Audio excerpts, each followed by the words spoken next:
For thousands of years, there's been this one name that's echoed through history, a kind of whisper about a lost golden age that was just swallowed by the sea, Atlantis. I mean, it's a story that has absolutely captured the imagination of everyone from explorers to scientists to dreamers. So today, we are going to dive deep and try to deconstruct one of the greatest enigmas of all time. But what's the deal with Atlantis, really? Was it a real historical place, a whole chapter of our history that's just been lost to the waves? Or is it just a powerful story, a metaphor that the philosopher Plato cooked up to teach us a lesson about pride and power? That right there is the core question we are going to explore.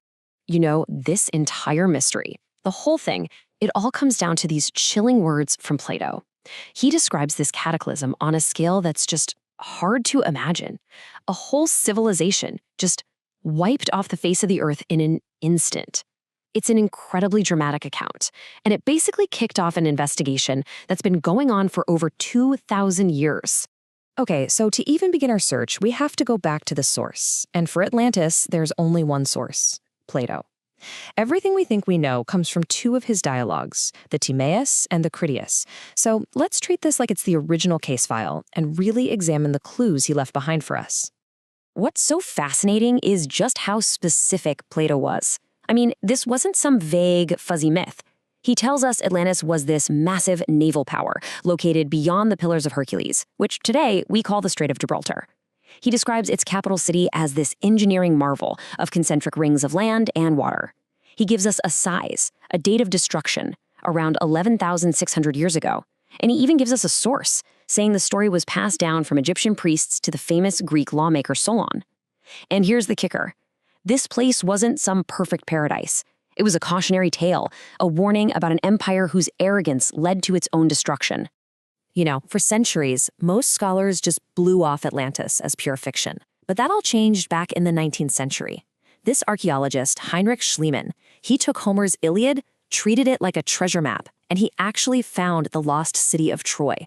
And that incredible discovery lit a fire under a whole new generation of explorers who started thinking, hey, if Troy was real, why not Atlantis? And just like that, the global hunt was on. This global hunt led investigators to our very first major suspect, the Greek island of Santorini. It was once home to the super advanced Minoan civilization. And when you start looking at their story, the echoes of Plato's tale are, well, they're pretty uncanny. The case for Santorini is really compelling. The Minoans were a dominant naval power in the Aegean. Their engineering was incredible. We're talking multi-storied buildings, complex plumbing, and most importantly, their civilization was absolutely shattered by one of the largest volcanic eruptions in human history around 1600 BC. The volcano collapsed, it triggered massive tsunamis, and it just wiped out their coastal cities. A powerful island empire destroyed by a natural disaster. Sound familiar?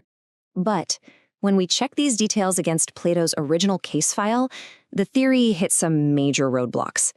The location is the first big mess. Plato was crystal clear about the Atlantic, and Santorini is way over in the Aegean. Then there's the timing. The Minoan eruption happened almost 8,000 years after Plato's date. And finally, there's no sign of that iconic city of concentric rings. So as a suspect, Santorini is compelling, for sure, but ultimately it just doesn't fit the description. So the search continued, which leads us to a much more recent and, well, visually stunning candidate. In the middle of the Sahara Desert in Mauritania, there's this geological formation that is so strange you can actually see it from space, the Richet structure, also known as the Eye of the Sahara. Okay, you just have to look at this thing. The resemblance to Plato's description of a city made of concentric rings of land and water is absolutely undeniable. It's wild. But the similarities don't stop there. The surrounding geology matches other clues. Plato mentioned white, red, and black-colored stones. They're all found here. There's evidence of ancient springs, and fossils of elephants have been found nearby. He even mentioned mountains to the north, which is exactly what you find here. The geographical checklist is just shockingly accurate. But for all the tantalizing visual matches, the theory completely collapses on one critical point. Despite tons of searching, there is zero archaeological proof a city ever existed here. No tools, no pottery, no foundations, nothing to suggest people ever lived there. Geologists are pretty confident it's a completely natural formation. So while the Eye of the Sahara is a stunning coincidence, without that key evidence, it has to remain just that, a geological wonder.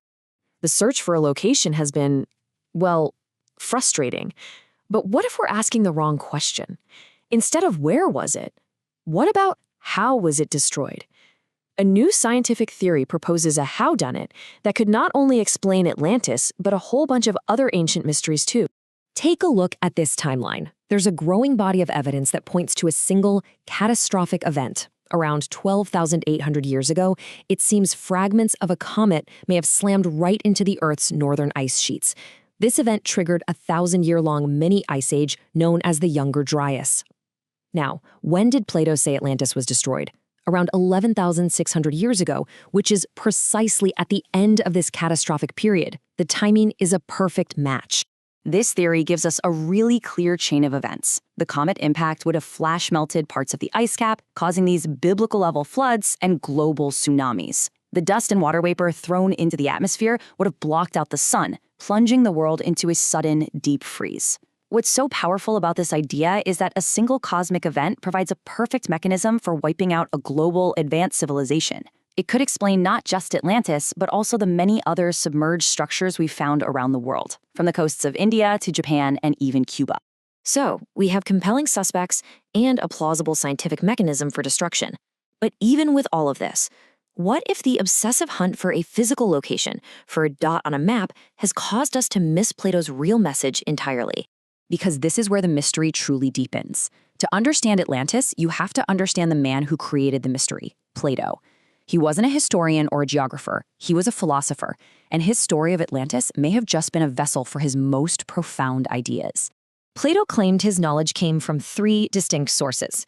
First, logic. That's applying reason to what we can see, what we might call science or philosophy today. Second, revelation. Insights he said he gained through altered states of consciousness, which he believed connected him to a higher truth. And third, tradition, the wisdom he said was passed down from far more ancient sources, like those Egyptian priests who told the story of Atlantis in the first place. And what did this knowledge lead him to believe? Well, at the very core of his philosophy was this radical idea that we are immortal spiritual beings who are just temporarily having a human experience. For Plato, learning wasn't about discovering new things. He believed it was about remembering the universal truths our souls already knew before we were even born. He taught that our primary purpose here on Earth is to learn to master emotions like love and wisdom, and that our single greatest obstacle on this journey is fear, specifically the fear of death.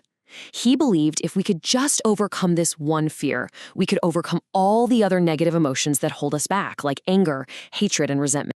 And this is what raises the ultimate stakes of the search. Why does finding a lost city actually matter? Because if Plato's most fantastic claim that a highly advanced civilization was wiped out by a cataclysm 11,600 years ago, if that turns out to be true, it forces us to seriously consider his other claims. What if he was also right about the cyclical nature of civilization, about consciousness surviving death, and about the very purpose of our existence? Proving Atlantis existed would lend incredible weight to his entire spiritual framework. So maybe the enduring power of this legend isn't really about sunken treasure or a lost city. Plato gave us a map to a place that disappeared beneath the waves. But what if all along he was really giving us a map to a different kind of lost continent, the one hidden deep within ourselves? What if the real search for Atlantis is actually the search for who we truly are?